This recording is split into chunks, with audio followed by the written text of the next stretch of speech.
Hello everyone, कैसे हैं आप लोग।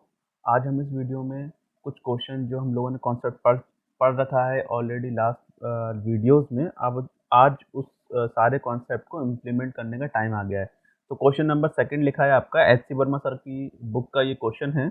मैं आपको लिंक जो है एच सी वर्मा बुक जिसके पास नहीं है वो खरीद सकता है। मैं जितने भी question most of the question कराऊंगा वो एच सी वर्मा सर से कराऊंगा और एनसीईआरटी कराऊँगा। तो इसमें क्या होगा कि आपका जो बेसिक अंडरस्टैंडिंग है वो बेटर हो पाएगी। एंड देन उसके बाद में आईआईटी के लिए मैं अलग से वीडियोज़ बनाऊँगा। ये सिर्फ़ नीट के लिए है और वो बच्चे जो मतलब जो 12th स्टैंडर्ड में है, 11th स्टैंडर्ड में मतलब बोर्ड की जो तैयारी कर रहे हैं उनके लिए है। तो अगर लेट्स से क्वेश्चन आपके पास दे रखा है तो क्वेश्चन में बोल रहा है कि find the resultant of 3 vectors as shown in figure 2 जो भी है ये फिगर। बोला गया है कि भाई क्या बताना है, रिजल्टेंट बताना है आपको। मैं पेन ले लेता हूँ दूसरा। ये रिजल्टेंट बताना है इन वेक्टर्स का। तो मैंने आपको जब पढ़ाया था वेक्टर तो आपको बताया था कि भाई देखो जब 2 चीज़ें इंपॉर्टेंट होती हैं वेक्टर में याद रखने के लिए। सबसे पहली बात कि आप इसका स्केलिंग कर सकते हैं आप वेक्टर की। आप स्केलिंग कर सकते हैं और जो मोस्ट इम्पोर्टेंट बताई थी वो थी शिफ्टिंग, कि वेक्टर के अंदर शिफ्टिंग अलाउड होती है। शिफ्टिंग का क्या मतलब है आप समझ सकते हैं। शिफ्टिंग का मतलब होता है लेट्स से अगर कोई वेक्टर यहाँ पर है तो मैं इसको एग्जैक्टली ये जो इसकी जो लंबाई होती है उसे हम लोग मैग्नीट्यूड बोलते हैं, मतलब लेंथ को हम लोग मैग्नीट्यूड बोलते हैं। लेट्स से इसका मैग्नीट्यूड ए है तो और इसका ओरिएंटेशन जो भी है मुझे नहीं पता, थीटा है, आई डोंट नो कि जो भी ओरिएंटेशन है वो ओरिएंटेशन मेरे को चेंज नहीं करना है। बस क्या करना है, अभी लेट्स से ये चीज़ यहाँ पर है, मैं एग्जैक्टली इसी चीज़ को मैं यहाँ बना सकता हूँ बट ओरिएंटेशन चेंज नहीं होना चाहिए। ओरिएंटेशन चेंज नहीं होना चाहिए और उसका मैग्नीट्यूड भी चेंज नहीं होना चाहिए। आप शिफ्टिंग अलाउड कर सकते हैं, मतलब शिफ्टिंग मतलब समझ रहे हैं आप कि लेट्स से अगर ये यहाँ पे इस तरीके से ये जो 2 मैग्नीट्यूड का जो वेक्टर है इसको मैं यहाँ शिफ्ट कर सकता हूँ, ठीक है। जो उसकी ओरिएंटेशन है वो 90 डिग्री है हॉरिजॉन्टल से, तो वो चेंज नहीं कर रहा हूँ। इस वाले वेक्टर को मैं यहाँ रख देता हूँ। अगर मैं ऐसा करूँगा तो शिफ्टिंग अलाउड हो सकती है, राइट। तो मैं 2 चीज़ें बताई थी आपको, शिफ्टिंग भी अलाउड है वेक्टर में और स्केलिंग भी आप कर सकते हैं। तो एक काम करते हैं हम लोग, जो ये जो हमारे पास वेक्टर्स दे रखे हैं, लेट्स से ये वाले जो वेक्टर दे रखे हैं, मैं इस वेक्टर को भी यहाँ ले आता हूँ, इस वेक्टर को भी यहाँ ले आता हूँ, मतलब ओरिजिन पे सारे वेक्टर को टेल वाइज रख देता हूँ। मैं इसी क्वेश्चन को क्या करता हूँ, मैं ये जो फिगर है इसी फिगर को मैं फिर से ड्रॉ कर रहा हूँ। तो ये जो ऑलरेडी वेक्टर था यहाँ पर 5 मैग्नीट्यूड का, जिसका मैग्नीट्यूड 5 था, वो ऑलरेडी अभी भी 5 है। ये वाला जो वेक्टर था जिसमें मैग्नीट्यूड 3 था, ये वाला जो मैग्नीट्यूड वेक्टर है इसका मैग्नीट्यूड 3 था, मैं इसको भी यहाँ पर ऐड कर देता हूँ। तो मैं पेन चेंज कर लेता हूँ जिससे आपको कन्फ्यूजन ना हो। तो मैं इसका भी 3 मैग्नीट्यूड का वेक्टर मैंने कुछ इस तरह से लिख दिया। सब जितने वेक्टर हैं मैं सबको एक पॉइंट पे लाके लिख दे रहा हूँ, मतलब सब सारे सारे वेक्टर्स को एक जगह शिफ्ट कर देना हूँ ओरिजिन पे।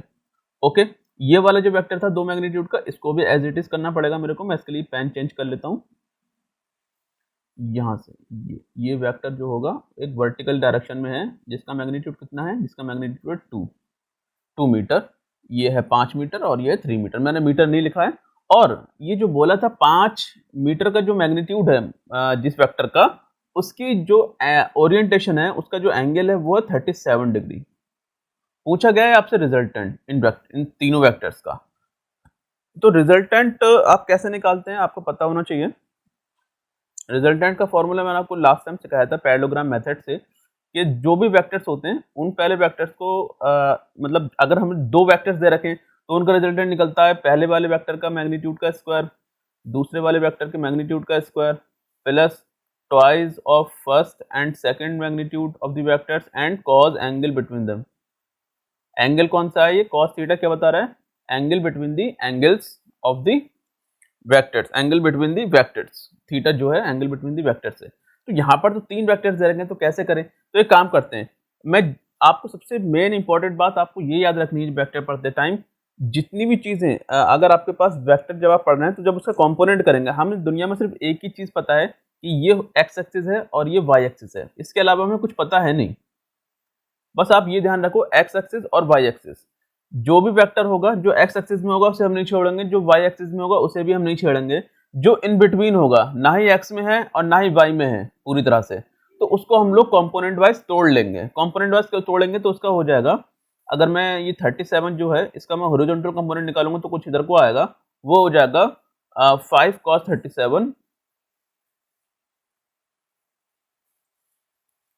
यहाँ पर ये 37 होगा और इसका वर्टिकल कंपोनेंट जो हो जाएगा वो होगा 5 sin 37 sin 37।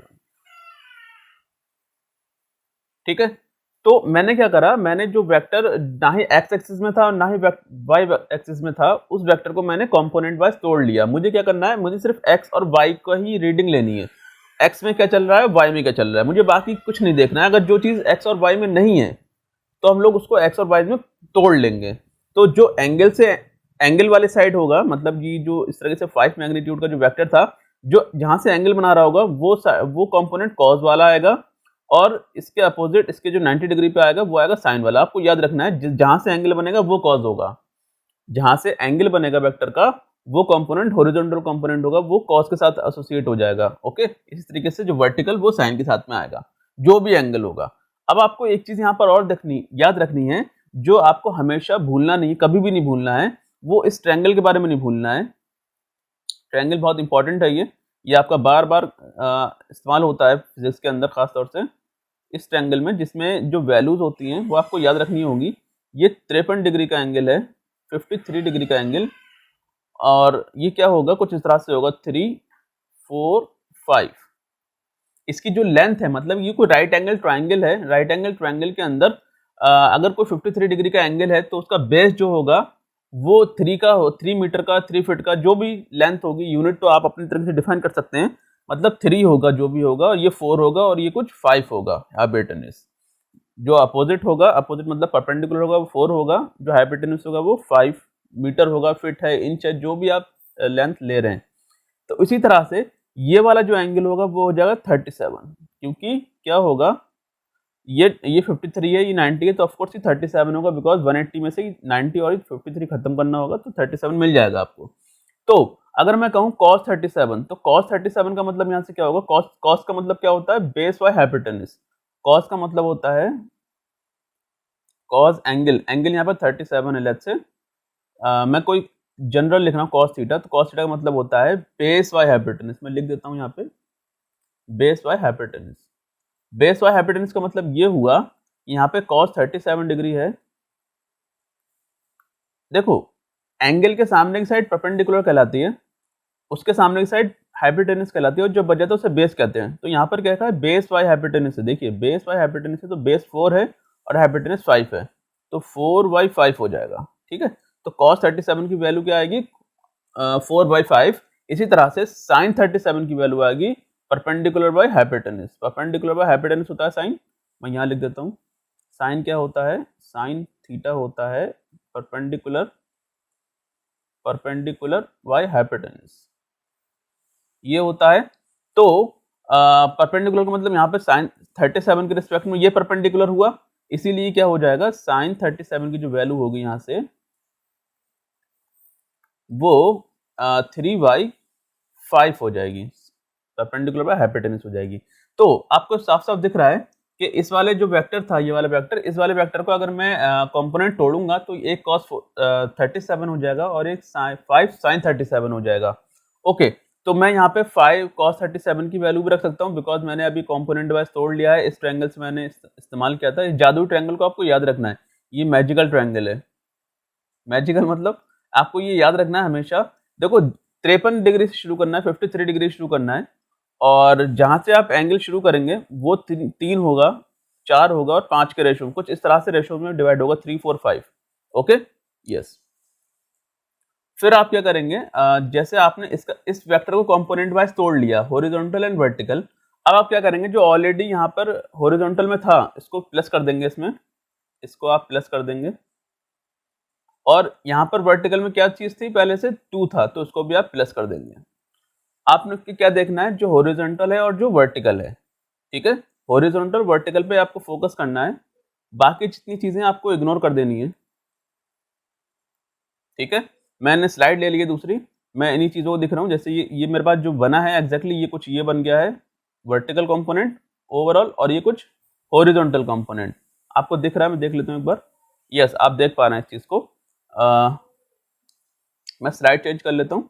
देखिए, आपका जी जो आया है, ये कंपोनेंट कुछ इस तरह से बन गए हैं। जो यहाँ पर आया था हॉरिजॉन्टल कंपोनेंट, देखिए पिछली स्लाइड में 5 cos 37 + 3, तो एक काम करो, 5 cos 37 को भी यहाँ पे सॉल्व कर लो। 5 cos 37 मतलब 37 का मतलब cos 37 का मतलब वैल्यू आती है 4/5। तो यहाँ पे 4 डिवाइडेड बाई 5। तो देखिए यहाँ से 5 से 5 कैंसिल आउट हो गया तो 4 बचेगा। मतलब ये जो वैल्यू आ रही है कितनी आ रही है टोटल, ये जो वैल्यू आ रही है वो 4 आ रही है। ये जो पूरी वैल्यू आ रही है, इस पूरी वैल्यू की जो आ रहा है वो कितना आ जाएगा 4, क्योंकि 5 से 5 कट गया। इसी तरह से इसको भी सॉल्व कर लीजिए। 537 का मतलब क्या हुआ, 5 sin 37 का मतलब हुआ, sin 37 का वैल्यू जो रखी जाएगी वो हो जाएगी 3/5। तो यहाँ से 3 डिवाइडेड बाई 5, यहाँ से 5 कट जाएगा और 3 बच जाएगा। मतलब ये जो वैल्यू आ रही है एग्जैक्टली सिर्फ इतनी, ये 3 आएगी, है ना। 3 + 2, तो मैं यहाँ पे लिख देता हूँ 3 + 2 हो जाएगा 5। मतलब यहाँ पर जो मैग्नीट्यूड आया वो आया 5, और यहाँ पर जो मैग्नीट्यूड आया वो कितना आया था, यहाँ पर 4 और 3 7, क्योंकि 3 तो यह ऑलरेडी था ना यहाँ पर एक, यहाँ पे हो जाएगा 7। अब देखिए दो वेक्टर्स के मैग्नीट्यूड हमने रिजॉल्व कर लिया। अब हमें क्या करना है, रिजल्टेंट निकालना है। रिजल्टेंट निकालने के लिए वही पुराना फंडा अपना, देखो दोनों के बीच का जो एंगल है वो 90 डिग्री का है। तो cos 90 डिग्री वाला जो एक टर्म आएगा ना, a² + b² + 2ab cos theta, तो cos 90 डिग्री की वैल्यू 0 होती, तो उसको लिखने की जरूरत नहीं है। अब मैं एक बार करता हूँ, मैं फॉर्मूला एक बार लिख देता हूँ जिससे आपको रिमाइंड हो जाए फिर से। a² + b² + 2ab cos theta, ये cos थीटा आ जाएगा। तो मैं यहाँ पे जो cos थीटा वाला टर्म है डायरेक्टली काट दूंगा, बिकॉज cos 90 डिग्री की जो वैल्यू होती है वो 0 होती है। जब 0 हो जाएगा ये वाला टर्म, तो ये पूरा 0 की मल्टीप्लाई किसी से भी करो वो पूरा टर्म 0 हो जाएगा। मतलब ये टर्म पूरा 0 हो जाएगा, बिकॉज क्या है, एंगल जो है कितना है, 90 डिग्री का है। ठीक है, तो मैं क्या करता हूँ, पहले वाला जो है उसका स्क्वायर कर देता हूँ। मतलब लेट्स से कोई भी वेक्टर है 7 का स्क्वायर प्लस सेकंड वाले वेक्टर का मैग्नीट्यूड का स्क्वायर, मतलब 5 का स्क्वायर। तो 7 का स्क्वायर तो आपको पता है 49 होता है, इसमें कोई दिक्कत नहीं, सिंपल सी मैथमेटिक्स है। और ये 25 हो जाएगा। अगर आप इन दोनों को जब जोड़ेंगे तो 50 75 74 हो जाएगा, क्योंकि अगर ये 50 होता और ये 25 होता तो 75 होता। अब एक कम कर देंगे तो 74 बचेगा, राइट। 74 इज द रूट, 74 जो है इसका मैग्नीट्यूड आ जाएगा। मतलब जो इन दोनों के बीच का जो मैग्नीट्यूड होगा वो कितना होगा, √74। ओके, अगर आप डायरेक्शन की बात करते हैं, बिकॉज इसमें डायरेक्शन पूछी नहीं गई है, सिर्फ रिजल्टेंट की बात करी गई है, तो हमने रिजल्टेंट निकाल के दे दिया। अगर वो डायरेक्शन की भी बात करता तो हम लोग यहाँ से डायरेक्शन भी निकाल सकते थे। डायरेक्शन कैसे निकालेंगे, डायरेक्शन कैसे निकालते, tan जो भी एंगल होता, लेट्स से यहाँ पर जो मैग्नीट्यूड निकला है, ये जो वेक्टर है, इन दोनों का वेक्टर का मैग्नीट्यूड मतलब रिजल्टेंट का मैग्नीट्यूड आ गया √74। और अगर हम लोग एंगल निकालते हैं, मतलब डायरेक्शन निकालते हैं, तो हम क्या करते हैं, vertical component over horizontal component. आपको याद रखना है, बिकॉज अब अगर आप कोई भी ट्रायंगल लेते हैं जो राइट एंगल ट्रायंगल है, इसमें अगर लेट्स से ये एंगल अल्फा है और मेरे को tan अल्फा निकालना है, तो tan अल्फा क्या होगा, ये वाली साइड परपेंडिकुलर बाय बेस, ये परपेंडिकुलर होगा और ये बेस होगा। तो tan एंगल जो होता है, tan एंगल बोले तो tan alpha perpendicular by base, क्योंकि ये तो हाइपोटेनस हो जाएगा, तो यहाँ पर क्या हो जाएगा, परपेंडिकुलर बाय बेस। इसी तरह से परपेंडिकुलर जो होता है वही वर्टिकल कंपोनेंट होता है, वर्टिकली हम लोग देखते हैं, और बेस जो होता है वो हॉरिजॉन्टली देखते हैं। इसलिए मैंने direct vertical by hypotenuse vertical bye horizontal component लिख दिया। तो वर्टिकल कंपोनेंट आपके पास कितना आया था, वर्टिकल कंपोनेंट लास्ट टाइम में देख लेते हैं। वर्टिकल कंपोनेंट जो फाइनली आपके बनकर आया था वो आएगा कितना, 3 + 2 5 आया था। यहाँ पे लिखा तो है, ये वर्टिकल कंपोनेंट है और ये हॉरिजॉन्टल कंपोनेंट है। तो वर्टिकल कंपोनेंट है 5 और हॉरिजॉन्टल कंपोनेंट 7। तो जो एंगल अगर हम लोग डायरेक्शन पूछता तो हो जाता है tan इनवर्स 5 डिवाइडेड बाय 7। ठीक है, ये क्वेश्चन आपसे अक्सर पूछ लेता है, इनवर्स लगाना है यहाँ पे, tan इनवर्स 5/7। अगर वो डायरेक्शन पूछता तो तब की बात है ये। तो ये क्वेश्चन सॉल्व हो गया। नेक्स्ट क्वेश्चन देख लेते हैं हम लोग। नेक्स्ट क्वेश्चन में क्या बोल रहा है वो, I think everything is fine, मुझे लगता है सब कुछ सही दिख रहा है आपको। मैं थोड़ा क्वेश्चन को बड़ा कर लेता हूँ। क्वेश्चन को अगर मैं बड़ा करूँ तो कुछ कैसे दिखेगा, ओह माय गॉड, यहाँ पर अगर मैं क्वेश्चन को थोड़ा बड़ा कर लेता हूँ तो I think it is visible to all, no need to increase the size. मैं एक बार इंक्रीज कर रहा हूँ उसके साइज को।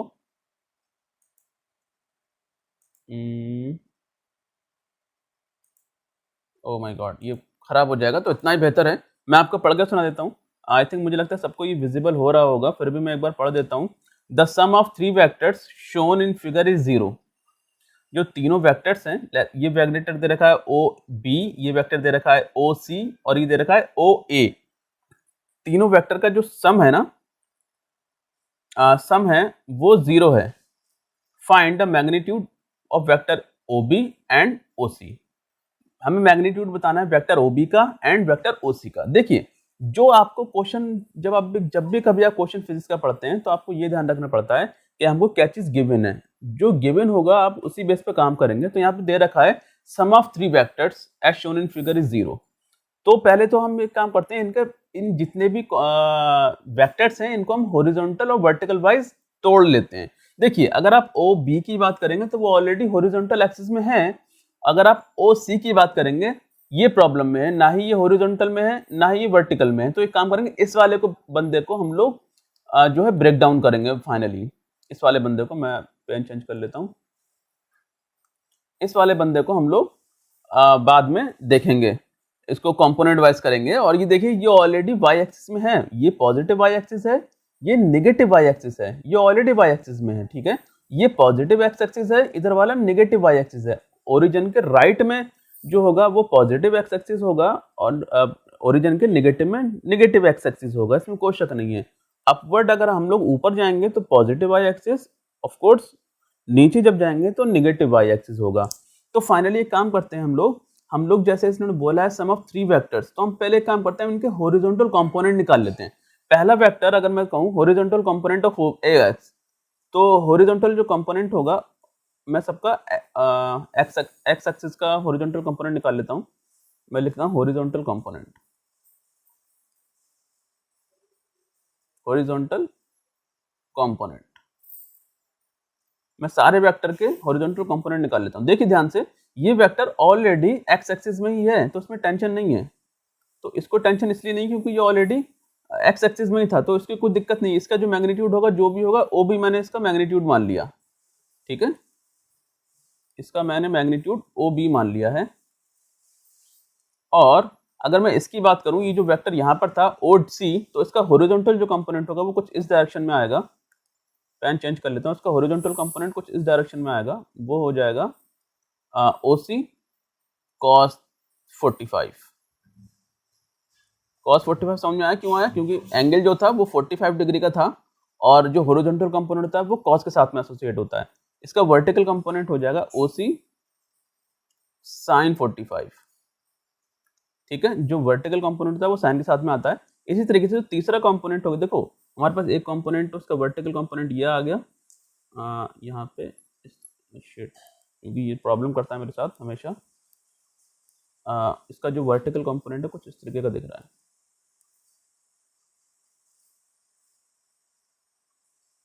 ये कुछ वर्टिकल कंपोनेंट है। ठीक है, O C cos 45। O B already x axis में था। अगर हम नीचे वाले की बात करें तो ये ऑलरेडी वाई एक्सिस में है, जिसका मैग्नीट्यूड कितना है 5 है। मतलब ये क्या है, ओ बी मैग्नीट्यूड है इसका। ओ ए का जो मैग्नीट्यूड है वो ऑलरेडी 5 मैग्नीट्यूड का है ऑलरेडी। तो एक काम करते हैं, हम इन सबको एक्स एक्सिस में तोड़ लेते हैं। पहले इसका अगर एक्स एक्सिस में देखेंगे तो ये नेगेटिव एक्स एक्सिस में है और ये पॉजिटिव एक्स एक्सिस में है। ठीक है, तो एक काम करते हैं हम लोग, तो एक्स एक्सिस में जो जो चीजें हैं पहले उसको लिख लेते हैं। एक्स एक्सिस में अगर जो जो चीजें हैं, जो है ओ बी एक्स एक्सिस में है, राइट, मैग्नीट्यूड मैंने लिखा है। और ये क्या है, माइनस के एक्स एक्सिस में है, तो ये हो जाएगा minus O C cos 45 cos 45 is equal to 0। मैंने क्या बोला था, जो कंपोनेंट एक्स एक्सिस में है बस उन्हीं को ही आपको 0 रखना। देखिए, sum of the 3 vectors as shown in figure is 0। तो अब पहले एक्स एक्सिस को निकालिए, हॉरिजॉन्टल कंपोनेंट को निकालिए, उसको 0 के बराबर रख के जब वर्टिकल कंपोनेंट निकालेंगे उसको भी हमें 0 के बराबर रखेंगे। तो यहाँ से अगर हम 0 के बराबर रखते हैं, सम एक्स में जितनी भी वैल्यूज थी वो हमने उसको 0 के बराबर रख दिया। तो यहाँ से हो जाएगा O B is equal to O C cos 45। cos 45 की वैल्यू रख देते हैं, एक काम करते हैं, cos 45 की वैल्यू रख देते हैं। cos 45 की जो वैल्यू होगी वो होती है 1/√2। तो मैं काम करता हूँ, यहाँ पे 1/√2 लिख देता हूँ। मतलब OB की जो वैल्यू है OC/√2 हो जाएगी एग्जैक्टली, अगर इस तरह से लिखा जाए तो OB की जो वैल्यू आ रही है वो आ जाएगी OC/√2। इसको आप याद रखिएगा। अब एक काम करते हैं, वर्टिकल कंपोनेंट निकाल लेते हैं। वर्टिकल कंपोनेंट अगर मैं यहाँ से निकालूं, मैं इसी को एक काम करता हूँ, यहाँ पे डिवाइड कर लेता हूँ। वर्टिकल कंपोनेंट अगर मैं निकालूं, वर्टिकल कंपोनेंट, वर्टिकल कंपोनेंट, तो वर्टिकल कंपोनेंट में अगर मैं ध्यान से देखूं तो वर्टिकल कंपोनेंट में ये आ रहा है ओसी साइन 45 प्लस में, तो मैंने लिख दिया ओसी साइन 45। साइन 45 की वैल्यू ऑफकोर्स 1/√2 ही होती है, तो ये OC/√2 हो गया, माइनस क्योंकि ये नेगेटिव वाई एक्सिस में है तो ये हो जाएगा माइनस का 5 इज इक्वल टू 0, क्योंकि OB का जो मैग्नीट्यूड है, OA का जो मैग्नीट्यूड है वो 5 ही दे रखा है, तो 5 डायरेक्ट रख देते हैं, है ना, इतना परेशान होने की जरूरत नहीं है। तो एक काम करते हैं, यहाँ से जो वैल्यू आएगी OC की, OC बराबर आ जाएगा, OC/√2 की जो वैल्यू आएगी वो आएगी 5, और अगर OC हम लोग निकालना चाहें तो OC बराबर आ जाएगा, यहाँ से OC बराबर आ जाएगा 5√2, ठीक है, OC बराबर आ जाएगा 5√2, तो 5√2 आ गया आपकी OC की वैल्यू।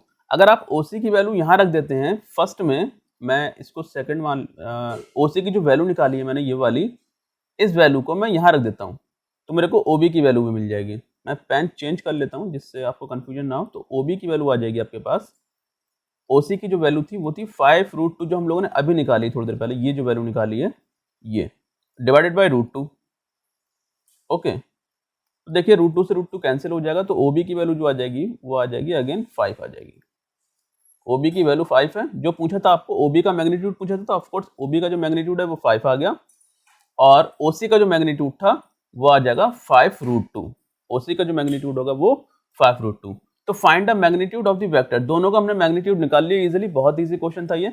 बस आपको ध्यान ये रखना है, जब भी किसी क्वेश्चन को आप इस तरीके की प्रॉब्लम्स को जब आप देखेंगे तो आपको सिर्फ एक चीज ध्यान में रखना है, वो ये कि मैं हॉरिजॉन्टल देखूंगा या फिर वर्टिकल देखूंगा। बाकी अगर इन बिटवीन कोई भी वेक्टर है तो मैं उसको कंपोनेंट वाइज तोड़ लूंगा, राइट। एक पॉजिटिव एक्स एक्सिस होगा, नेगेटिव एक्स एक्सिस होगा, इस तरीके से पॉजिटिव वाई एक्सिस होगा, नेगेटिव वाई एक्सिस होगा, बस इसको आपको ध्यान रखना है। बाकी कोई चीज आपको ध्यान रखने की जरूरत है नहीं, वो अकॉर्डिंगली जैसा क्वेश्चन देगा हम उस तरीके से क्वेश्चन को डिजाइन करेंगे। ओके, नेक्स्ट क्वेश्चन देख लेते हैं। ठीक है, नेक्स्ट क्वेश्चन में आपके सामने दे रखा है ये मैग्नीट्यूड ऑफ अ वेक्टर, मुझे लगता है सब कुछ सही दिख रहा होगा आपको, yes everything is fine here. तो magnitude of vectors OA, OB and OC in figure, ये फिगर दे रखा है हमको, आर इक्वल, जितने भी वेक्टर्स हैं मैग्नीट्यूड्स, इनकी जितने भी मैग्नीट्यूड्स हैं OA, OB और OC का, वो इक्वल हैं।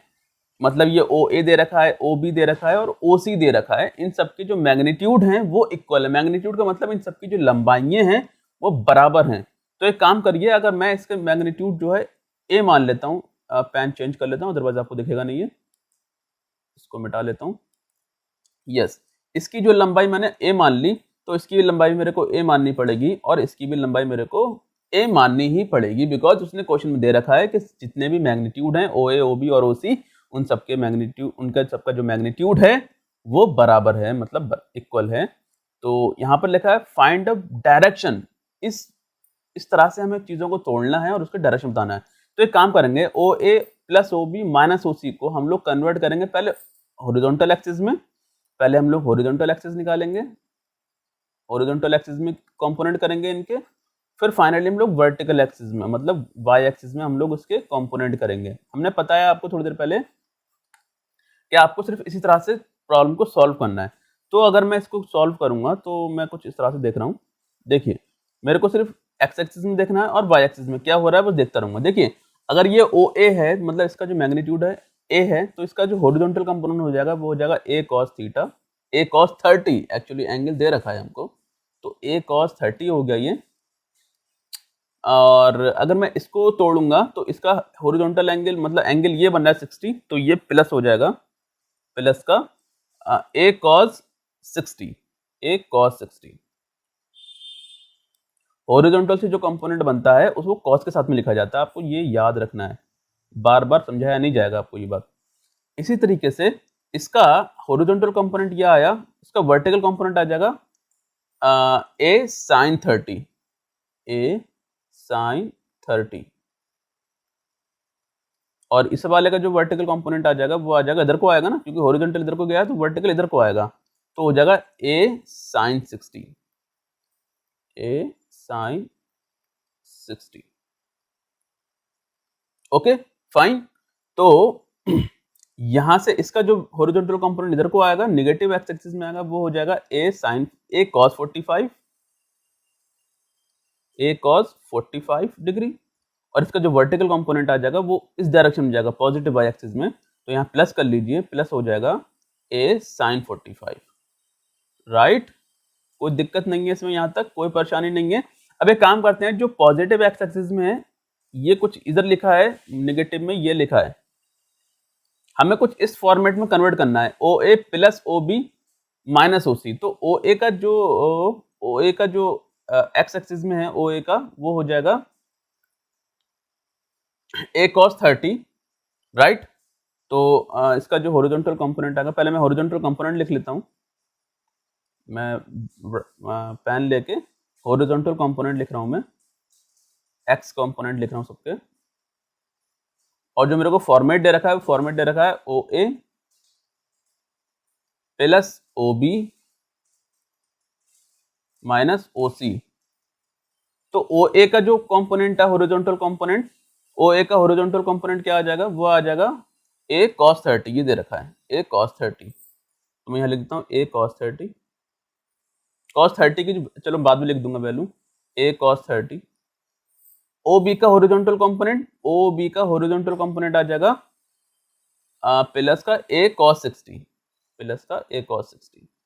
मैं इसके अकॉर्डिंगली काम कर रहा हूँ, a cos 60, क्योंकि मेरे को ये बोला गया है कि आप इसके अकॉर्डिंगली काम करें। माइनस लगाएंगे और OC लगाएंगे। OC क्या है, OC का हॉरिजॉन्टल कंपोनेंट। तो OC का हॉरिजॉन्टल कंपोनेंट आ जाएगा इधर को, इस डायरेक्शन में आ जाएगा। तो ये किस डायरेक्शन में आएगा, माइनस में आएगा। ओ माय गॉड, मैं यहाँ पे जो है ये जो कंपोनेंट आएगा ये माइनस में आएगा, है ना। तो यहाँ पर क्या आ जाएगा, माइनस बाहर था, माइनस बाहर लगा रहने दिया, ये जो कंपोनेंट आएगा माइनस का a cos 45। Yes, I think ये समझ में आ गया होगा आपको। मैंने माइनस क्यों लगाया, बिकॉज वो माइनस एक्स एक्सिस में था, ये पॉजिटिव एक्स एक्सिस में था, इसलिए लिख दी थी ऐसे ही। ओके, जब हम इसको सॉल्व करेंगे तो ये हो जाएगा a cos 30 की जो वैल्यू होती है, cos 30 की वैल्यू होती है √3/2। तो ये हो जाएगा a √3/2 प्लस यहाँ पर हो जाएगा a cos 60 की जो वैल्यू होती है वो हाफ होती है, मतलब 1/2 होती है, तो a/2 हो जाएगा ये, माइनस और माइनस माइनस प्लस हो जाएगा, इसीलिए मैं यहाँ प्लस लिख दे रहा हूँ। फाइनली ये क्या हो जाएगा, a cos 45, cos 45 की वैल्यू आपको पता है 1/√2 होती है, तो हो जाएगा a/√2। ओके, ये हमारे पास जो कंपोनेंट आया है ये वो x कंपोनेंट आया है, राइट। ये क्या आया है, x कंपोनेंट आया है।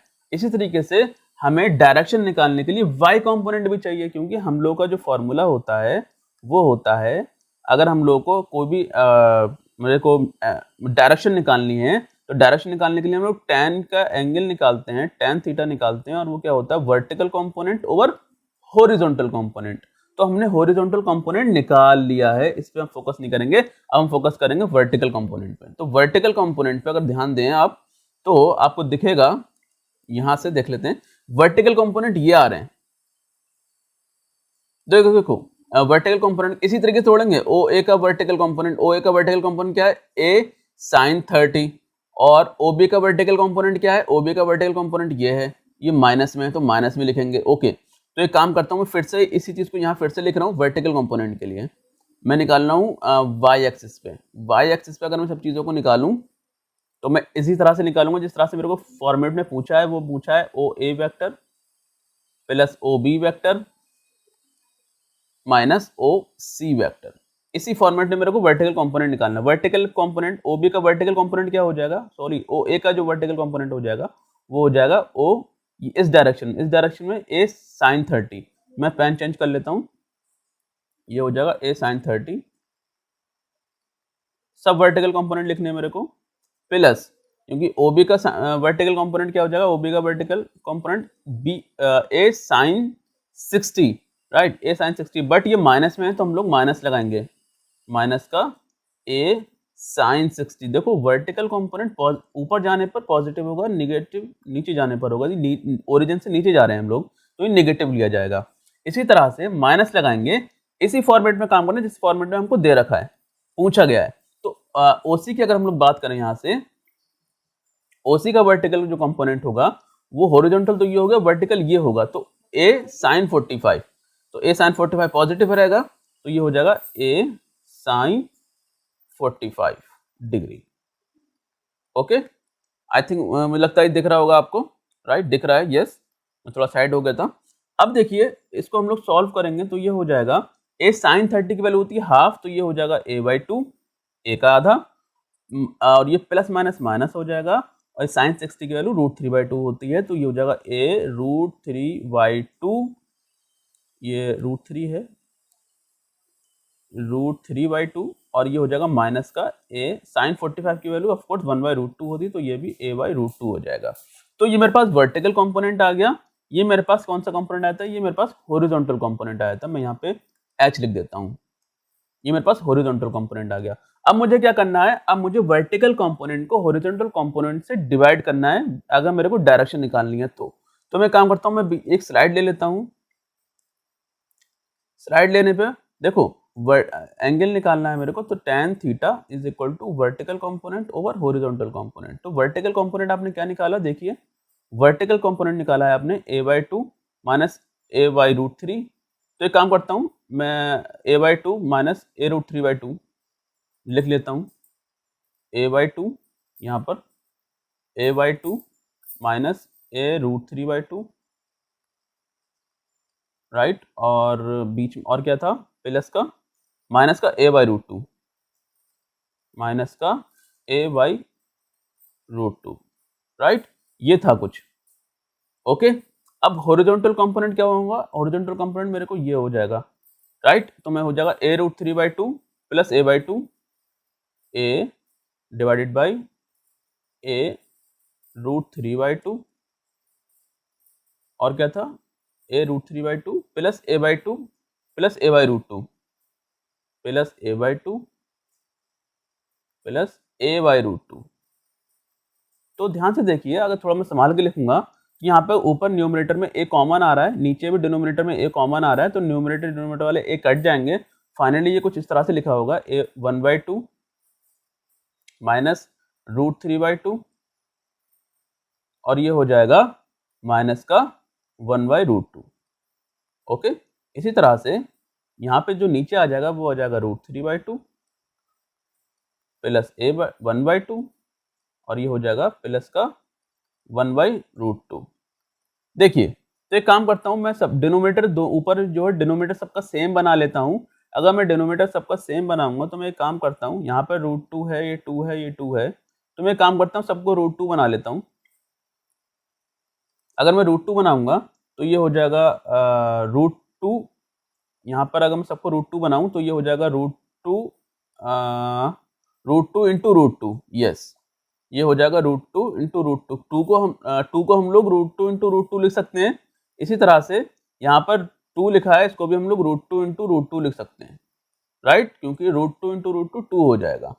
तो अब आपको दिख रहा होगा कि यहाँ पर √2 ही है, तो एक काम करते हैं हम लोग इसको √2 ओवर यहाँ पर √2 बना लेते हैं, तो ये हो जाएगा √2 इंटू √2, √2 इंटू √2, और यहाँ पर भी वैसा ही रह गया। तो एक काम करते हैं, इसी तरह से हम लोग नीचे भी बना लेते हैं। तो नीचे अगर हम लोग बनाएंगे तो बन जाएगा √2 यहाँ पर, और ये भी √2 हो जाएगा। और फाइनली मैं पेन चेंज कर लेता हूँ, अदरवाइज आपको समझ में नहीं आएगा बाद में।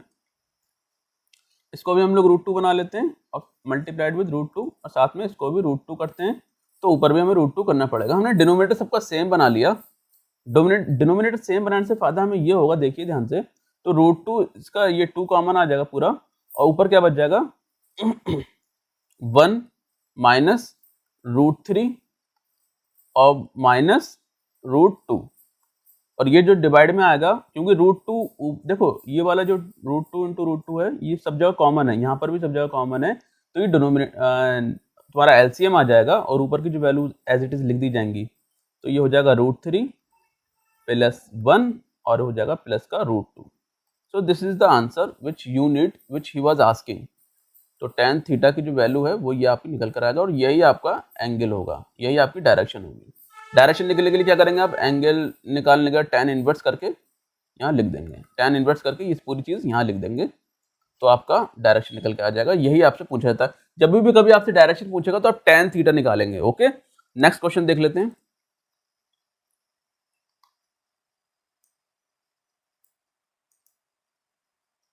नेक्स्ट क्वेश्चन आपको दे रखा है कि आपको एक सर्किल दे रखा है और उस सर्किल के अंदर आपको ये वेक्टर दे रखा है OA, OC एंड OB। वो बोल रहा है find the resultant of 3 vector OA और OB और OC। मतलब जितने भी जो वेक्टर्स हैं ना, ये जो वेक्टर्स हैं OA, OB और OC, इनका हमको रिजल्टेंट निकालना है। तो रिजल्टेंट निकालने के लिए आपको बताया था कि रिजल्टेंट कैसे निकालते हैं।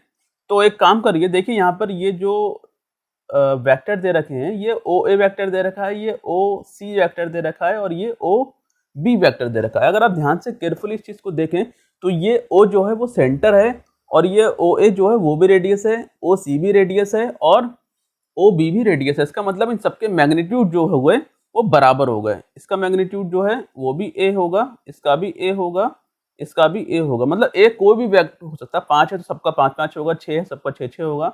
मैंने एक जनरल केस ले लिया है इसी तरीके से। तो एक काम करता हूँ, मैं इसको थोड़ा बड़ा कर लेता हूँ। आई थिंक, मुझे लगता नहीं है आपको दिखता होगा ये, मैं थोड़ा सा बड़ा कर लेता हूँ। आई थिंक अब आप सबको विजिबल होगा सही तरीके से। तो मैंने क्या करा है, इसको मैं इरेज कर देता हूँ। देखिए मैंने क्या करा है, मैंने कहा कि इन सबका जो मैग्नीट्यूड होगा वो बराबर होगा। क्यों? क्योंकि सभी रेडियस हैं। तो अगर मैं ये कहूँ कि ये OA जो है और ये OC जो है, ये दूसरे से 90 डिग्री का एंगल बना रहा है, बिकॉज इट इज गिवन 45 + 45। तो एक दूसरे से 90 डिग्री का एंगल बना रहे हैं ये दो वेक्टर, तो इनका मैग्नीट्यूड भी इसी डायरेक्शन में होगा। इस डायरेक्शन में इनका मैग्नीट्यूड भी होगा। इनका मैग्नीट्यूड जो होगा, यहाँ पर ऑलरेडी OB एक मैग्नीट्यूड है, वो भी R है। तो यहाँ पर जो यहाँ तक की जो मैग्नीट्यूड है इसका, ये R है ऑलरेडी। OB का जो मैग्नीट्यूड है वो A है ऑलरेडी, प्लस में इन दोनों का मैग्नीट्यूड भी इधर ही आ जाएगा, राइट।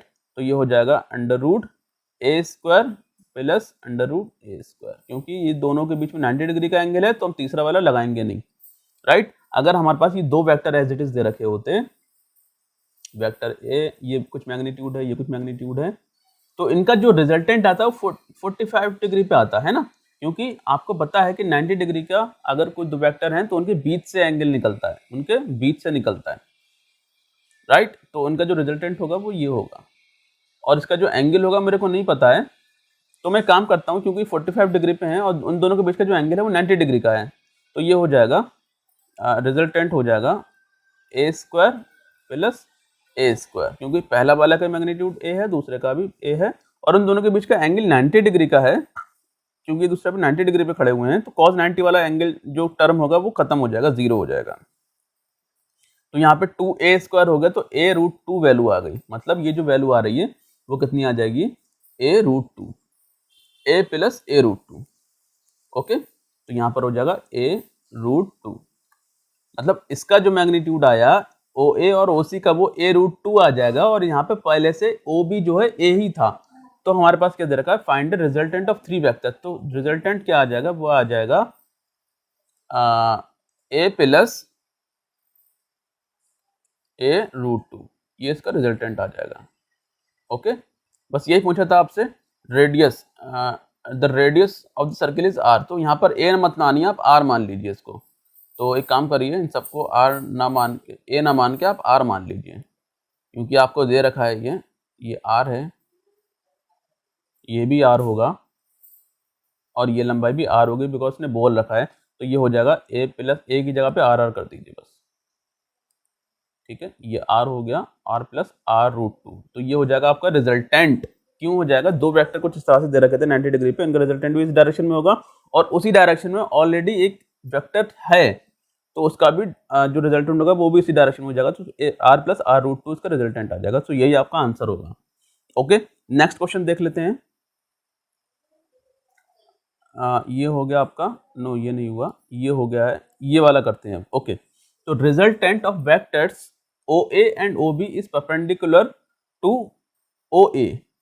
दो रिजल्टेंट है दो वेक्टर का, OA और OB का, परपेंडिकुलर है OB पर, OA पर परपेंडिकुलर है। मतलब जो इन दोनों का जो रिजल्टेंट होगा OA और OB का, वो परपेंडिकुलर है OA पर। OA और OB का जो रिजल्टेंट है वो परपेंडिकुलर है OA पर। ये पूछा गया, ये बोला है find the angle between OAOB। ये पूछा गया आपका, ये जो एंगल है ना, ये जो थीटा एंगल जो बना रहा है, ये एंगल आपसे पूछा गया है। मैं थोड़ा फिगर को बड़ा कर देता हूँ जिससे आपकी चीज़ें विजिबल हो जाएं। क्वेश्चन भी एक बार थोड़ा बड़ा कर देता हूँ उससे, जिससे आपको समझ में आ जाए। क्वेश्चन को थोड़ा बड़ा करता हूँ मैं यहाँ से। यस, हाँ आई थिंक ये थोड़ा बड़ा हो गया है, और इसको थोड़ा नीचे ले आता हूँ। ओके ओके, ठीक है, थोड़ा और साइड से ले लेता हूँ उसको। यस, इसको थोड़ा बड़ा कर आगे कर लेता हूँ, मतलब बहुत गंदा दिख रहा है ये। यस, तो एक काम करता हूँ, मैंने बोला कि ये जो एंगल्स है ना, मतलब ये कुछ दे रखा था, मतलब इन दोनों का जो रिजल्टेंट है, इन दोनों का रिजल्टेंट है वो ओ ए पर ही परपेंडिकुलर है। तो वो कह रहा है find the angle between A O B. तो आप इसका इन दोनों का जो रिजल्टेंट है, इन दोनों का जो रिजल्टेंट है वो y एक्सिस में लाई करता है, मतलब परपेंडिकुलर है इन दोनों का वेक्टर, इन दोनों का जो रिजल्टेंट है वो y एक्सिस में लाई करता है, मतलब ओ ए के डायरेक्टली परपेंडिकुलर है, मतलब हॉरिजॉन्टल जो कंपोनेंट होगा वो जीरो होगा, इन दोनों का जो हॉरिजॉन्टल कंपोनेंट होगा वो जीरो होगा। तो एक काम करता हूँ, ओ ए जो है वो ऑलरेडी हॉरिजॉन्टल एक्स एक्सिस में ही है, तो उसमें टेंशन है नहीं, ये 4 लिखा हुआ है। अगर मैं इसका हॉरिजॉन्टल कंपोनेंट निकालूंगा तो हो जाएगा ये ओ बी कॉस थीटा, क्योंकि एंगल जहां से बन रहा है वहां से एंगल जो होता है कॉस थीटा होता है, तो ये हो जाएगा 6 + 6 कॉस थीटा, राइट। तो हॉरिजॉन्टल कंपोनेंट ऑलरेडी ओ ए की जो मैग्नीट्यूड था वो तो ऑलरेडी 4 था, एक्स डायरेक्शन में ही था। इसको अगर मैं एक्स डायरेक्शन में तोड़ूंगा तो हो जाएगा 6 कॉस थीटा, है ना, 6 तो उसकी लंबाई हुई, मैग्नीट्यूड हुआ 6 कॉस थीटा, जहां से एंगल बनेगा बस वो एंगल होता है। तो ये जो कंपोनेंट निकल कर आया है मेरे पास, ये एक्स एक्सिस का कंपोनेंट निकल कर आया है, राइट। इनका हॉरिजॉन्टल कंपोनेंट का जो निकल कर आया है वो एक्स एक्सिस निकल कर आया है, मतलब इन दोनों का जो सम करना ना आपने, एक्स एक्सिस में सम कर दिया आपने, इसका सम प्लस इसका सम, तो हॉरिजॉन्टल कंपोनेंट तो है ही नहीं, क्योंकि रिजल्टेंट किस में लाई कर रहा है, वर्टिकल एक्सिस में लाई कर रहा है। तो हॉरिजॉन्टल कंपोनेंट है, हॉरिजॉन्टल कंपोनेंट जो है वो जीरो हो जाएगा, बिकॉज रिजल्टेंट है वाई एक्सिस में लाई कर रहा है। तो मैं इस पूरी चीज को जीरो के बराबर रख देता हूँ। जब मैं जीरो के बराबर रखूंगा, ओ माय गॉड, इसको 6 लिखना चाहिए साथ में, 6 कॉस थीटा, है ना। तो यहाँ पर क्या हो जाएगा, 6 cos theta is equal to -4, और ये cos theta is equal to आ जाएगा -4/6, एंड फाइनली आप लिख सकते हैं -2/3, एंड और कुछ लिखना चाहें तो लिख सकते हैं cos इनवर्स -2/3 माइनस का। ओ माय गॉड, ये थोड़ा गंदा दिख रहा है, मैं थोड़ा साफ कर लेता हूँ इसे।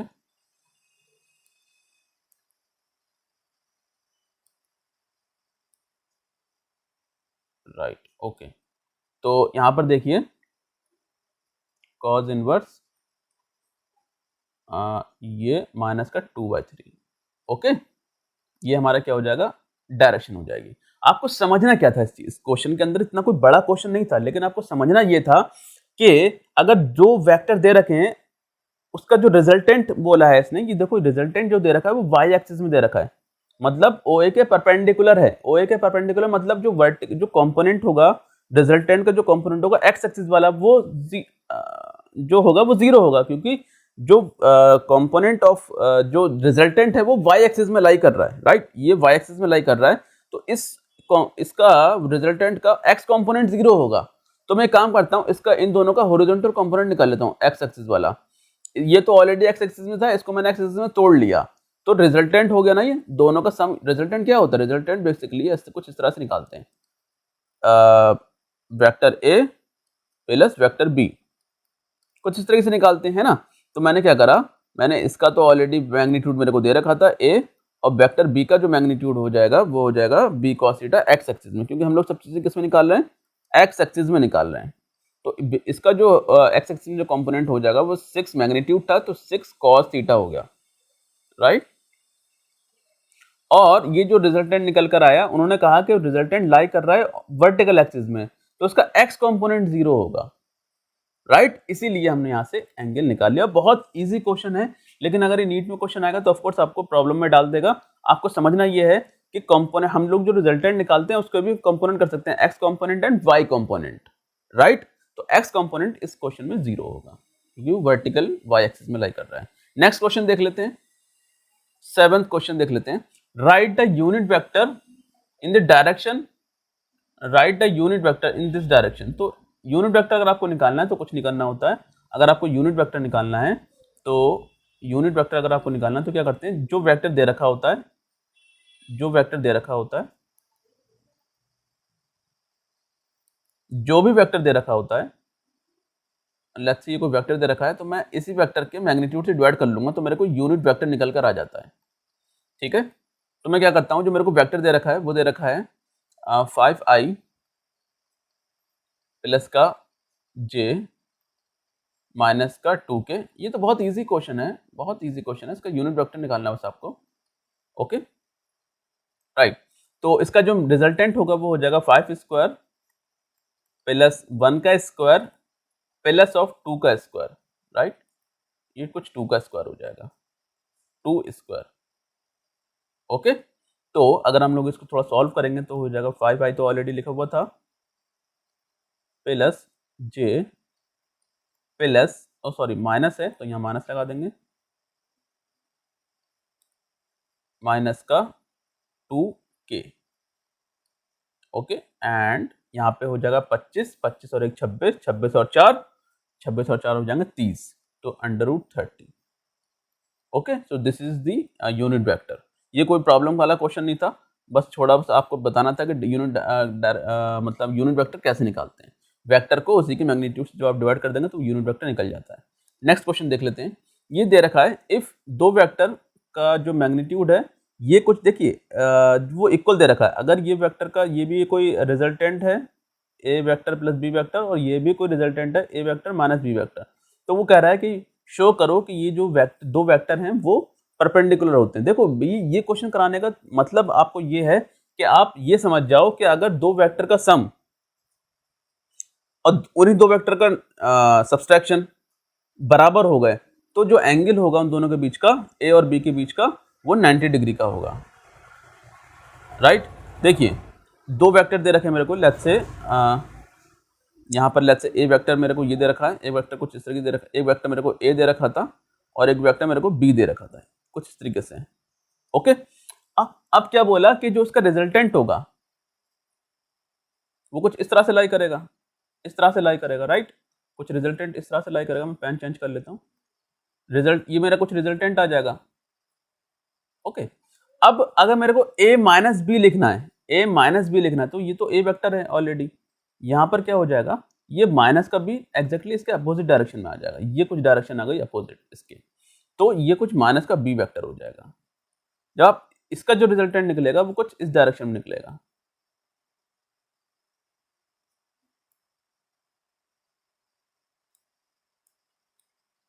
राइट, ये कुछ इस डायरेक्शन में निकलेगा,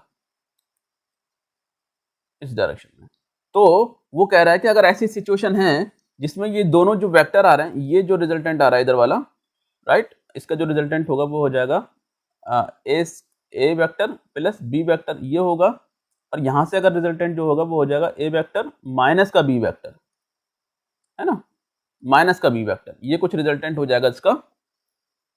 तो वही कह रहे हैं कि इस सिचुएशन में अगर ये दोनों बराबर हैं, ये दोनों रिजल्टेंट अगर बराबर हैं, तब एंगल जो होगा ए और बी का 90 डिग्री आपको प्रूव करना है। और अब इस रिजल्ट को आपको याद भी रखना है कि अगर ए प्लस बी मतलब एक रिजल्टेंट प्लस के साथ में एक रिजल्टेंट सब्सट्रैक्शन के साथ में, अगर ये दोनों बराबर आ गए, मतलब ये जो लंबाई बराबर आने क्या मतलब है, इसका मतलब ये लंबाई जो है एग्जैक्टली इस लंबाई के बराबर है। अगर ये लंबाई दोनों लंबाई बराबर हैं तब इस सिचुएशन में ए और बी कैसे होंगे, वो परपेंडिकुलर होंगे। देखिए आप थोड़ा फील लीजिए इस चीज को।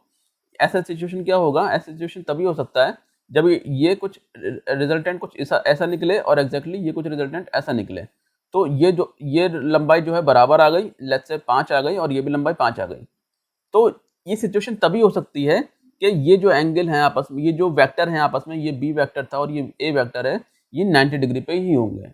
ओके, बस आपको ये ध्यान रखना है।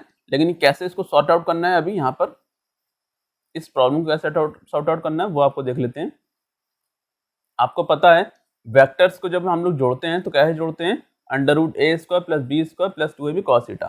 तो ये एक रिजल्टेंट है। ओके, ये एक रिजल्टेंट है, तो इसका जो रिजल्टेंट होगा वो होगा ए स्क्वायर प्लस दूसरे वाले का square plus 2ab cos theta. Right, ये हो जाएगा इज इक्वल टू, हमको दे रखा है ए स्क्वायर प्लस बी स्क्वायर, क्योंकि बीच में माइनस लगा हुआ है, यहाँ पर क्या आ जाएगा, माइनस आ जाएगा, माइनस का 2ab cos theta. Right, angle अभी भी सेम है दोनों के बीच में। अब यहाँ पर जो होगा देखिए, यहाँ पर अगर लेट्स से अगर आप यहाँ पे प्रॉब्लम क्या आ गई है, प्रॉब्लम यहाँ पर ये आ गई है, फॉर्मूले में तो प्लस 2ab cos थीटा होता है, माइनस मैंने इसलिए लगा दिया। देखिए अगर आपके पास ये दो वेक्टर कुछ इस तरह से दे रखे हैं, ये वेक्टर a है और ये कुछ वेक्टर b है, तो इसका जो मैग्नीट्यूड होगा यहाँ पे जो माइनस का b वेक्टर जो होगा, माइनस का b कुछ इस तरह से लाई करेगा। तो इस वक्त जो एंगल था इन दोनों के बीच में थीटा था, राइट। अब इन दोनों के बीच में जो एंगल होगा 180 माइनस थीटा होगा, राइट, 180 माइनस थीटा होगा। और 180 माइनस थीटा का मतलब क्या होता है, कॉस 180 माइनस थीटा क्या होता है, माइनस का कॉस थीटा होता है, इसलिए मैंने यहाँ माइनस लगा दिया पहले से, ओके। क्योंकि कॉस थीटा 180 माइनस थीटा लगा जाएगा, क्योंकि यहाँ पर जो एंगल हो गया ना, अब क्योंकि ए तो अभी भी है ये, लेकिन यहाँ पर ये बी है, ये माइनस के साथ में है, तो यहाँ पर जो एंगल हो जाएगा 180 माइनस थीटा हो जाएगा। इसलिए कॉस 180 माइनस थीटा की जो वैल्यू होती है वो माइनस का कॉस थीटा होती है, इसलिए मैंने डायरेक्ट यहाँ पे लगा दिया है, ओके। मैं इसको यहाँ से मिटा देता हूँ, समझा दिया मैंने आपको जो समझाना था यहाँ पे, राइट, ओके। तो अगर हम लोग दोनों तरफ स्क्वायर कर देते हैं, स्क्वायर कर देते हैं दोनों तरफ, अगर हम दोनों तरफ स्क्वायर कर देंगे तो इसके जो स्क्वायर रूट है वो खत्म हो जाएंगे।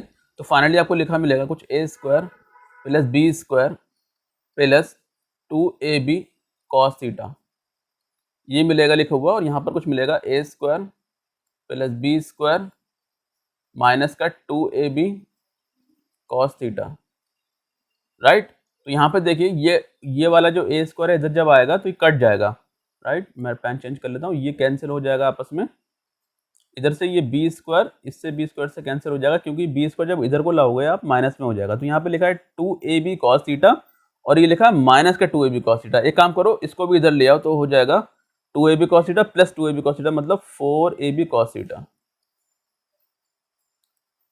4ab cos theta is equal to 0 हो जाएगा, बिकॉज आपने ये जो माइनस वाला था ना इसको उधर उठा के लिया है, जब इसको उधर उठा के लाओगे तो ये प्लस का हो जाएगा, नहीं प्लस का हो जाएगा तो 4ab cos थीटा हो जाएगा बराबर 0। आपको एंगल निकालना है, मतलब आपको दो वेक्टर के बीच का एंगल बताना है, मतलब परपेंडिकुलर बताना है। तो cos थीटा बराबर क्या हो जाएगा, यहाँ से cos थीटा बराबर हो जाएगा 0। और cos थीटा में 0 वैल्यू कब आती है, जब एंगल कितने का होता है, 90 डिग्री का। एंगल कब होता है, जब 90 डिग्री का एंगल होता है। मतलब एंगल हमें थीटा क्या बताता है, थीटा में एंगल बताता है angle between the vectors, angle between the vectors, yes. तो ये जो वेक्टर एंगल आ गया वो 90 डिग्री का आ गया, मतलब ये वेक्टर कुछ a है और ये कुछ वेक्टर b है, और इन दोनों के बीच का एंगल कितना आ गया, 90 डिग्री। ये कैसे आपको याद रखना है आगे फर्दर प्रॉब्लम्स के लिए। दो वेक्टर का सम जो, मतलब दो वेक्टर का सम जो है बराबर हो गया दो वेक्टर के डिफरेंस के, उन्हीं दो वेक्टर के डिफरेंस के रिजल्टेंट के। तो जो दो वेक्टर होंगे वो एक दूसरे के परपेंडिकुलर होंगे, एक दूसरे पे 90 डिग्री पे कट कर रहे होंगे, ओके। ओके, नेक्स्ट क्वेश्चन देख लेते हैं हम लोग। नेक्स्ट क्वेश्चन में अगर हम लोग बात करें, यहाँ पे सब कुछ आपको सही दिख रहा है, yes, everything is fine here. तो अगर मैं बात करूं कि वेक्टर पूछा है कि if vector A vector B, ये दोनों वेक्टर दे रखे हैं, find the angle between A and B, तो बहुत इजी क्वेश्चन हो गया। अगर दो वेक्टर के बीच का एंगल निकालना है तो आप दो तरीके से निकाल सकते हैं, प्रोडक्ट निकाल के। दो ए वेक्टर डॉट बी वेक्टर, अगर आप इस तरह से निकालना चाहें तो निकाल सकते हैं। पहले वाले का मैग्नीट्यूड, दूसरे वाले का मैग्नीट्यूड, कॉस एंगल, एंगल क्या है, ये angle between the vectors, right.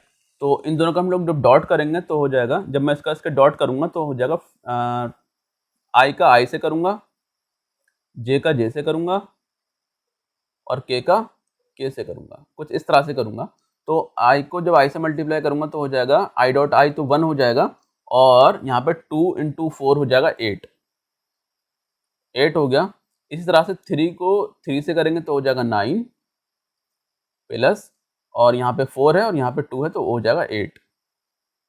ये आ गया डॉट दोनों का, और इसका जो मैग्नीट्यूड होगा, पहले वाले का जो मैग्नीट्यूड निकलेगा वो इसका स्क्वायर प्लस इसका स्क्वायर प्लस इसका स्क्वायर, दैट मीन्स अगर हम लोग कहें तो 4 का स्क्वायर, यहाँ पे लिख लेता हूँ मैं, ए निकाल लेता हूँ। ए निकालने का मतलब क्या होगा, अंडर रूट 2 का स्क्वायर प्लस 3 का स्क्वायर प्लस 4 का स्क्वायर, ओके। ये कुछ स्क्वायर आ जाएगा और यहाँ पे क्या आ जाएगा 4, ये हो जाएगा 4, ये हो जाएगा 9 और ये हो जाएगा 16।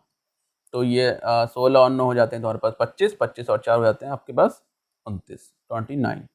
इसी तरीके से हम लोग इसका मैग्नीट्यूड निकाल लेंगे। यहाँ पे इसका अगर हम लोग मैग्नीट्यूड निकालेंगे तो हो जाएगा under root 4 square plus 3 square plus 2 square, right. हम लोग कुछ इस तरीके से स्क्वायर निकाल लेंगे और ये हो जाएगा 16, 16 और 9 हो जाएगा 25, 25 और 4 हो जाएगा फिर से 29, 29, राइट। दोनों का जो मैग्नीट्यूड आ गया कितना आ गया 29, 29।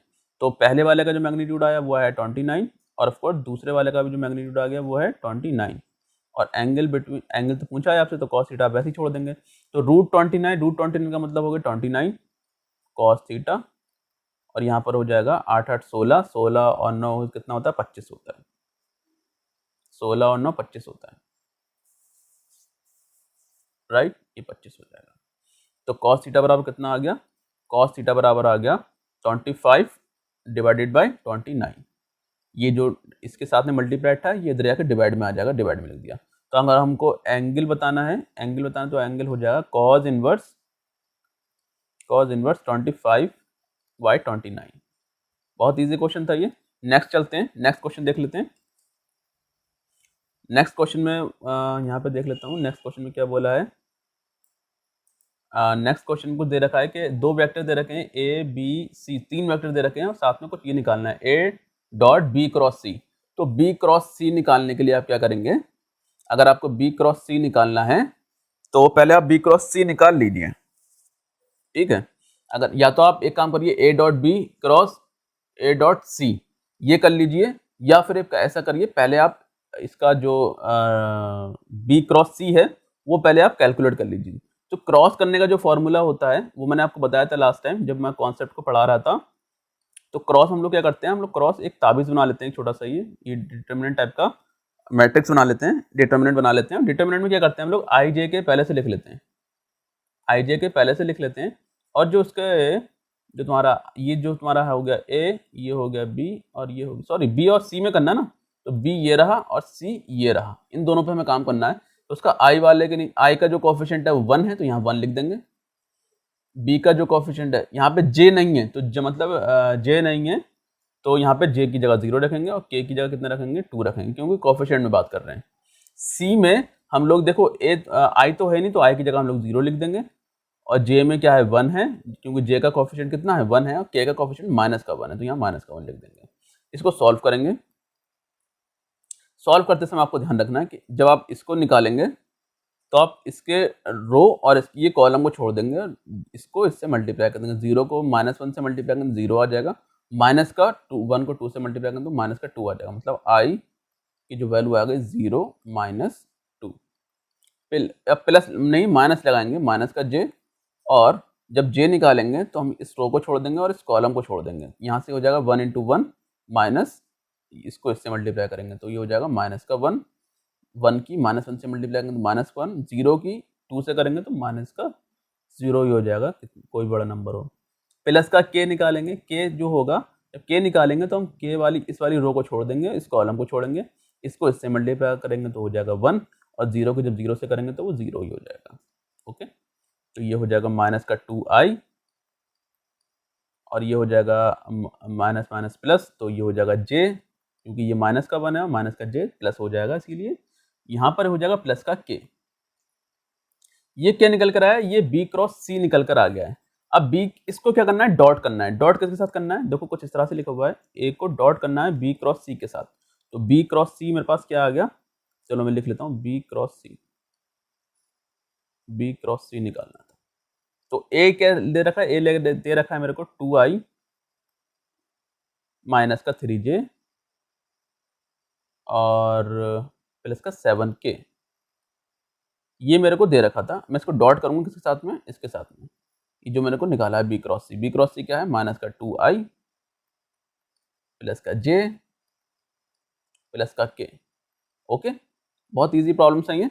तो एक काम करता हूँ मैं, डॉट करने के लिए मेरे को इसको इससे मल्टीप्लाई करना होगा, तो ये हो जाएगा 2i माइनस का 2i, तो माइनस का 4 हो जाएगा, क्योंकि i डॉट i तो 1 हो जाता है, ये माइनस का 4 हो गया। अब j को j से करेंगे तो माइनस का 3 प्लस का 1, तो ये हो जाएगा माइनस का 3 और ये हो जाएगा प्लस का 7 प्लस का 1, तो हो जाएगा प्लस का 7। मल्टीप्लाइड कर रहे हैं हर बार में, तो ये हो जाएगा माइनस का 3 माइनस का 4 माइनस का 7 प्लस का 7, फाइनली सब चीज़ें वैल्यू हो जाएंगे 0 हो जाएगा, क्योंकि माइनस का 3 माइनस का 4 क्या हो जाएगा 7 प्लस माइनस का और ये प्लस का है, तो माइनस का 7 प्लस का 7 0 हो जाएगा। मतलब a dot b cross c जो आया आंसर वो 0 आ गया। ओके, इसी तरह से हमको सॉल्व करना था इस प्रॉब्लम को। नेक्स्ट क्वेश्चन देख लेते हैं, 11 नंबर की प्रॉब्लम है ये। यहाँ पर दे रखा है कि देखो भाई ऐसा है कि वॉल्यूम दे रखा है ऑफ अ स्फीयर, ये r is a radius, find the rate of change of volume with respect to r। मेरे को क्या दे रखा है, मेरे को ये इक्वेशन दे रखी है वॉल्यूम की, और दे रखी है वो 4/3 पाई r क्यूब। तो r बड़ा दे रखा है तो r बड़ा लिख लेता हूँ, r क्यूब, राइट। वो बोल रहा है कि find the rate of change of volume with respect to r। Volume को चेंज निकालना है r के रिस्पेक्ट में। तो हम क्या करूंगा, मैं इसका चेंज निकालने के लिए dv डिवाइड बाई dr करूंगा, क्योंकि मेरे को रिस्पेक्ट में r के रिस्पेक्ट में निकालना है। तो dv बाई dr करूंगा तो ये सब तो चीजें कांस्टेंट हो जाएंगी, पाई भी कांस्टेंट है, r वेरिएबल है। जब r वेरिएबल है तो ये अलजेब्रिक फंक्शन हो जाएगा, तो 3 नीचे आ जाएगा और पावर में से 1 कम हो जाएगा, मतलब 2 हो जाएगा। ओके, तो यहाँ पर हम लोग ले सकते हैं 3 को 3 से कट जाएगा ये फाइनली, और हम लोग डायरेक्ट ले सकते हैं यहाँ पे कितना हो जाएगा, ये चेंज कर लिया मैंने, यस। तो ये हो जाएगा 4 पाई r स्क्वायर, राइट। ये आ गया मेरे पास क्या, रेट ऑफ क्या निकल के आ गया, rate of change of volume with respect to r, ये निकल कर आ गया, rate of change of volume with respect to r। 4 pi r square value आ गई। Find the change in volume of a sphere as the radius is increased from 22 to 20.1 centimeter. Assume that the rate does not appreciate change, right? R जो है यहाँ से यहाँ तक very करा है, तो क्या बताना है आपको, change of volume of the sphere, find the change निकालना है आपको, चेंज निकालना है किसका, वॉल्यूम का चेंज। तो मैंने आपको बताया था कि वॉल्यूम का change with respect to radius निकालना है, तो del V over del R निकालना है। Del V over del R लिख सकते हैं। Del V over del R का क्या मतलब होता है, वो होता है D V over D R, छोटा चेंज। ओके, तो यहाँ पर देखिए आपको जो निकालना है वो है ये वैल्यू आपसे पूछी गई है, ये वाली वैल्यू पूछी गई है। तो एक काम करिए, चेंज को यहाँ मल्टीप्लाई कर दीजिए। तो अगर आप चेंज को मल्टीप्लाई करेंगे तो हो जाएगा चेंज इन वॉल्यूम, यहाँ लिख दीजिए, बराबर हो जाएगा D V by D R, क्योंकि ये तो आपका क्या आ गया, rate of change of volume with respect to radius, और ये मल्टीप्लाइड में क्या आ जाएगा, जो चेंज फाइनाइट चेंज जो आया है रेडियस में वो यहाँ मल्टीप्लाई कर दूंगा, तो मेरे को क्या निकल कर आ जाएगा, find in change in volume निकल कर आ जाएगा मेरे को यहाँ से। तो मैं क्या करूँगा, D V by D R की वैल्यू मेरे को ऑलरेडी पता है कितनी है, 4 पाई आर स्क्वायर। तो मैं 4 पाई आर स्क्वायर यहाँ लिख दूंगा इनटू चेंज जो है रेडियस में, चेंज कितना आया है, रेडियस में चेंज आया 20 था, 20.1 हो गया, तो चेंज आया 0.1 का, तो मैं यहाँ 0.1 लिख देता हूँ। ओके, तो आर कितना था, आर 20 था। ओके, तो मेरे को क्या निकालना है, assume that does not perpetuate the change। Okay, find the change. तो चेंज कुछ इस तरीके से आ जाएगा। तो अगर मैं लिखूँ 4 पाई की जो वैल्यू अगर मैं 22/7 लिख देता हूँ, और r जो है वो 20 का स्क्वायर लिख देता हूँ, तो मतलब 400 हो जाएगा ये। इसको 0.1 से मल्टीप्लाई करना है। ये आपको दिख रहा है या नहीं, देख ले एक बार, चेक कर लेता हूँ। ओह माय गॉड, यस, आपको दिख रहा होगा। अब मैं थोड़ा साइड से हो जा रहा हूँ, दिखता होगा आपको ये। ओके, मैं थोड़ा नीचे हो जाता हूँ। ये जो आ रहा है ये कुछ निकल कर आ गया इस तरह से। 0.1 की जब 0 से मल्टीप्लाई करेंगे तो वो सिर्फ 40 रह जाएगा यहाँ पे। तो मैं यहाँ पे लिख लेता हूँ जिससे आपको दिख जाए सब चीज़ें। तो ये 4 हो गया, 22/7 हो गया, और 400 का एक 0 खा जाएगा ये, क्योंकि ये पॉइंट में था इधर को, तो ये 40 रह गया इधर। इसको थोड़ा आप सॉल्व करके लिखेंगे, आप आंसर निकाल लेंगे। जो भी आंसर निकलेगा आप कैलकुलेट करके निकाल लीजिएगा, चेंज यही होगा। ओके, तो ठीक है, आगे बढ़ते हैं। नेक्स्ट क्वेश्चन हमारा क्या है वो देख लेते हैं।